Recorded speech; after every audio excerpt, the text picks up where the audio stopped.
بسم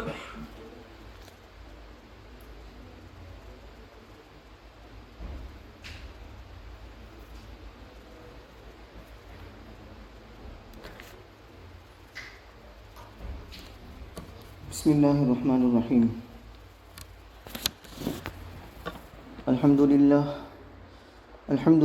نحمده ونستعینه ونستغفره ونعوذ باللہ من شرور انفسنا ومن سیئات اعمالنا من يهده الله فلا مضل له ومن يضلله فلا هادي له ونشهد ان لا اله الا الله وحده لا شريك له ونشهد ان سيدنا ومولانا محمدا عبده ورسوله صلی اللہ علیہ وعلى آلہ واصحابہ وبارک وسلم تسلیما کثیرا کثیرا اما بعد فاعوذ باللہ من الشیطان الرجیم بسم اللہ الرحمن الرحیم وقال الذي اشتراه من مصر لامرأته أكرمي مثواه عسى أن ينفعنا أو نتخذه ولدا وكذلك مكنا ليوسف في الأرض ولنعلمه من تأويل الأحاديث والله غالب على أمره ولكن أكثر الناس لا يعلمون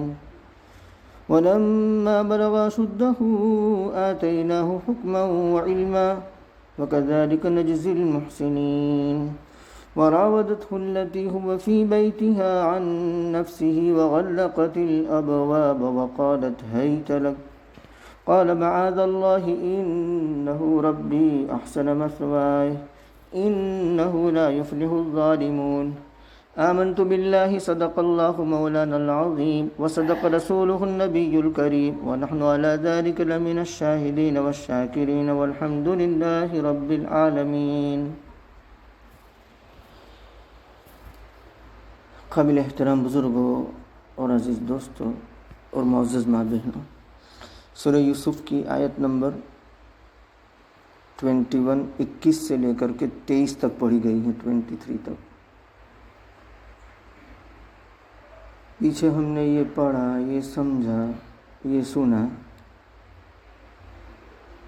کہ وہ قافلہ جس نے پڑاؤ ڈالا تھا ایک جگہ پر، اپنے پنیہارے کو پانی لینے کے لیے بھیجا.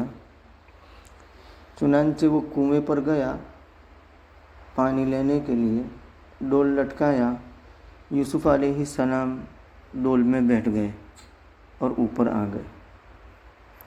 جیسے ہی ڈول میں بچے کو دیکھا تو جو پنیہارا تھا، مالک ابن دعبر اس کا نام، دیکھتے ہی وہ مارے خوشی کے بولنے لگا، یا بشرا ھذا غلام، خوش ہو جاؤ، یہ تو غلام نکل آیا.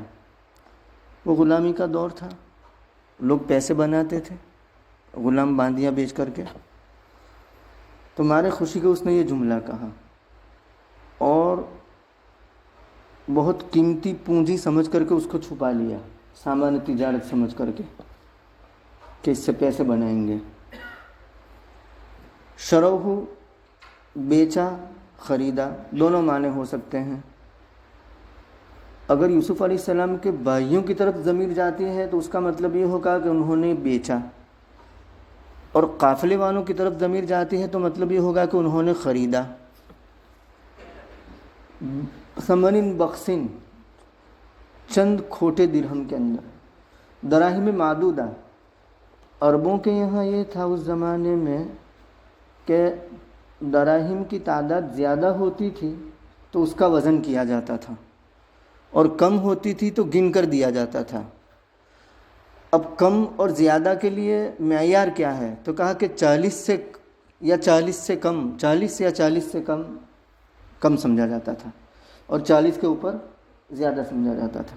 تو قرآن نے دراہم معدودہ سے تعبیر کیا، یعنی گنے چنے درہم، یعنی بہت کم درہم میں. یہاں تک کہ مفسرین نے لکھا کہ 20 درہم کے اندر سودا کیا اور 10 بھائیوں نے 2 درہم بانٹ لیے. وَكَانُوا فِيهِ مِنَ الزَّاهِدِينَ. کیوں؟ ان بھائیوں کو پیسہ بنانے کی فکر نہیں تھی. ان بھائیوں کے مجموعی نظر تو کیا تھا کہ کسی بھی طرح یہ ہمارے ابا سے دور ہو جائے اور ہماری ابا کی محبت ہماری طرف متوجہ ہو جائے. ان کی توجہ ہمیں ملے، ان کا پیار ہمیں ملے، ان کی شفقت ہمیں ملے، کیونکہ یعقوب علیہ السلام کی بڑی شفقت اور شفقت کا بڑا حصہ ان دونوں بھائیوں کی طرف تھا۔ ماں بچپن میں مر گئی تھی، اس وجہ سے بھی۔ دوسرے نمبر پر یوسف علیہ السلام کے اندر ہونہاری کے جو نشانات تھے وہ نمایاں تھے، ایسا لگتا تھا کہ آگے چل کر کے یہ بہت بڑا بننے والا ہے۔ دوسرا کہ اس کے اطاعت اور فرما برداری اس کے اندر زیادہ تھی، تو اس معنی کر ان کی طرف میلان زیادہ تھا۔